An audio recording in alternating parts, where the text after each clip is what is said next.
आज मैं आपके लिए लेके आई हूँ नवरात्र व्रत के लिए बहुत ही टेस्टी और स्वादिष्ट मिठाई की रेसिपी को। इस मिठाई को आप डिब्बा भर के बना के तैयार करेंगे। 3 चीज़ों से ये मिठाई बन के तैयार हो जाती है और इसके लिए ना चाशनी बनानी है, कम मेहनत में बहुत ही बढ़िया ये मिठाई बन के तैयार होती है।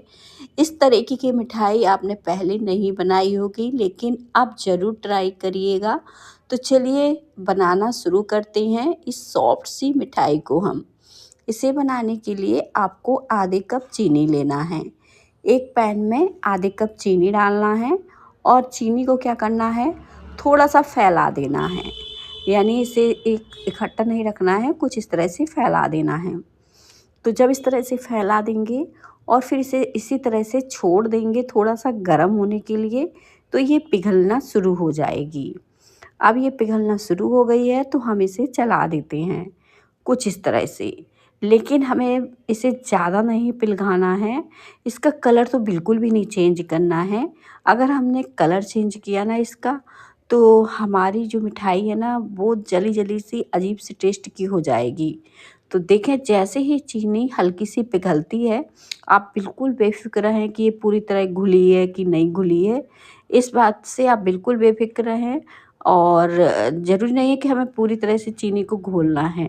बस जैसे ही इसमें देखें हल्का सा कलर चेंज होगा, तो हम क्या करेंगे, इसमें ना पानी ऐड कर देंगे। देखें, अब हमारी चीनी का हल्का सा कलर चेंज हुआ है, एकदम हमने डार्क कलर नहीं किया है। तो बस इसमें हमें पानी ऐड करना है, इससे ज़्यादा हम इस चीनी को नहीं पिघलाएंगे। और जब मैं इस तरह से चला रही हूँ तो थोड़ा बहुत अगर दाने रह गए हैं तो कोई दिक्कत नहीं। जैसे मैंने अभी बताया, आप बिल्कुल बेफ़िक्र रहें, चीनी घुले या ना घुले इस बात से बिल्कुल फ़िक्र रहें। अब इसमें डालना है हमें ये पानी। तो यहाँ पे मैंने देखें पहले 1 कप पानी डाला है, फिर इसी कप से आधे कप पानी और डाला है। यानी हमें पूरा 1.5 कप डालना है। अब ये देखें चीनी जो है ना पानी में जम सी जाएगी। देखें ये इस तरह से मैं उठा रही हूँ तो ये उठ नहीं रहा है, ये जम गई है। तो आप इसी तरह से छोड़ दीजिएगा 2 से 3 मिनट के लिए। अपने आप ही ये चीनी जो है पानी में पिघल जाएगी और इसका कलर कुछ इस तरह से आ जाएगा। जैसे जैसे ये पकेगी वैसे वैसे कलर चेंज हो जाएगा। 3 से 4 मिनट के लिए इस पानी को आपको अच्छे से पकाना है, थोड़ा गाढ़ा होने तक, क्योंकि हम मिठाई बना रहे हैं। अब 3 से 4 मिनट हो गए हैं, हमारा जो पानी था वो पक चुका है और अब हम इसमें डाल रहे हैं ये ड्राई कोकोनट। बहुत ही ईज़ी तरीके से ये मार्केट में मिल जाता है और इससे आप मिठाई बनाएंगे, पूरे 9 दिन तक आराम से खाएंगे।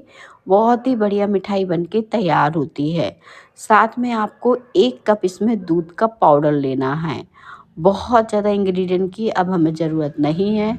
हमारी मिठाई जो है इतने में ही बनके तैयार हो जाएगी और इसमें 2 फ्लेवर आएंगे आपको। एक तो आएगा बर्फ़ी का, कोकोनट बर्फ़ी का, और ये हल्की सी दानेदार सी बनेगी तो कलाकंद का फ्लेवर भी आपको मिलेगा। यानी ये 2 फ्लेवर वाली बर्फ़ी जो है आप बना के तैयार करेंगे, वो भी 2 से 3 चीज़ों में। अब इसे चलाते जाना है और पका लेना है कुछ इस तरह से। अगर आपको लगे ये बहुत ज़्यादा ड्राई है तो थोड़ा सा पानी भी आप ऐड कर सकते हैं। लेकिन देखें, इसे हमें ड्राई ही पका के क्योंकि तैयार करना था, तो मैंने कुछ भी नहीं ऐड किया। अच्छे से बस इसे चलाते हुए मिक्स किया और लास्ट में आप चाहो तो तेल 1 चम्मच या घी डाल दीजिए, क्योंकि हम व्रत के लिए बना रहे हैं तो देसी घी डाल दीजिए। अब इसे हमें कंबाइन कर लेना है 2 मिनट के लिए चलाते हुए। देख रहे हैं ना आप कि हमें इसे घंटों पकाने की ज़रूरत नहीं है कि हम दूध लाएं और फिर उसे घंटों पका रहे हैं फिर बर्फ़ी बना रहे हैं। तो ऐसा कुछ भी नहीं करना आपको।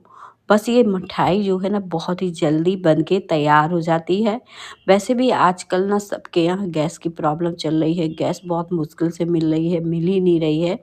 तो आप इस तरह से इंडक्शन पे मेरे जैसे बना सकते हो, या फिर आपके पास अगर गैस है तो गैस पे भी बना सकते हो।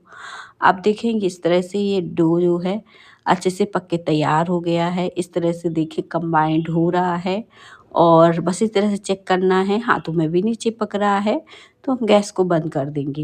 एक थाली ले लेंगे और इसे घी से या तेल से ग्रीस कर लेंगे। बढ़िया से ग्रीस कर लीजिएगा इसे, जैसे मैं कर रही हूँ। और अब मैं इस मिठाई को इसी में फैला देती हूँ, क्योंकि इसे सेट करना है हमें, तो इसमें डाल देती हूँ। इस मिठाई को ना आप एक बार ज़रूर मेरे कहने से ट्राई ज़रूर करिएगा। यकीन मानिए ये बहुत ही अच्छी बनती है, कम सामान में बहुत ही टेस्टी मिठाई है। मैं अक्सर इसे बना लेती हूँ, आप भी चाहो तो इसे बना के तैयार कर सकते हो। तो बस देखें, मैंने कुछ इस तरह से इसे बनाई और फिर मैंने इस तरह से चारों तरफ इसे एक सी की।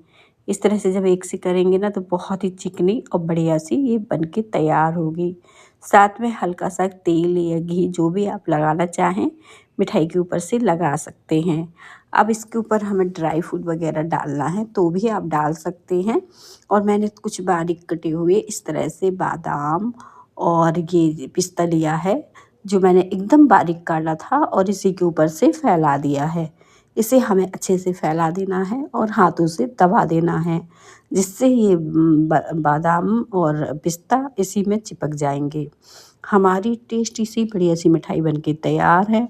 अब हम इस मिठाई को छोड़ देते हैं जब तक कि अच्छे से सेट ना हो जाए, कम से कम 20 से 25 मिनट के लिए। अगर आप इसे काजू बादाम वगैरह से सजाना नहीं चाहते तो बिल्कुल सिंपल तरीका है, गुलाब की कुछ पत्तियाँ लीजिए, उन्हें कट कर लीजिए और उससे सजा दीजिए। उससे भी हमारी मिठाई देखने में बहुत ही सुंदर लगती है। और हम माता रानी का भोग वगैरह भी आप इस मिठाई को रख कर आराम से लगा सकते हैं, क्योंकि ये मिठाई बनती ही इतनी अच्छी है। तो बस 9 दिन तक आप इसे आराम से खाइएगा, क्योंकि ये जल्दी ख़राब नहीं होती। अब मैं इसे कट करके दिखा रही हूँ और फिर मैं पीस इसका निकाल के दिखाऊंगी आपको कि कितनी बढ़िया ये बन के तैयार हुई है, अच्छे से सेट हुई है। और सबसे अच्छी बात है, इतनी ज़्यादा ये सॉफ्ट मुलायम है, मज़ा ही आ जाना है आपको इसे खा के। तो देखिए, मैंने इसे निकाल लिया है, एकदम सॉफ्ट और चौकोर पीस में कटी हुई हमारी बर्फ़ी तैयार है। डिब्बा भर जाएगा आपका और ये डिब्बा बहुत ही जल्दी खाली भी हो जाएगा। मुझे लगता है कि आपको नवरात्र में एक बार फिर से ये बनानी पड़ेगी, क्योंकि ये इतनी अच्छी बन के तैयार होती है। जब आप इसका एक पीस खाएंगे तो एक में आप रुक नहीं पाएंगे, दोबारा फिर से खाएंगे। मज़ेदार मिठाई है, ज़रूर ट्राई करिएगा। रेसिपी अच्छी लगे तो रेसिपी को लाइक करिएगा। अब हम मिलेंगे इसी तरह से और नई वीडियो में। अब मैं तोड़ के भी दिखा देती हूँ लास्ट में आपको कि कितनी ज़्यादा ये सॉफ्ट है और मुलायम है। बहुत ही बढ़िया बन के तैयार हुई है, एकदम सॉफ्ट मुलायम है। ये देखें, एक भी हाथों में या मुंह में चिपकेगी नहीं।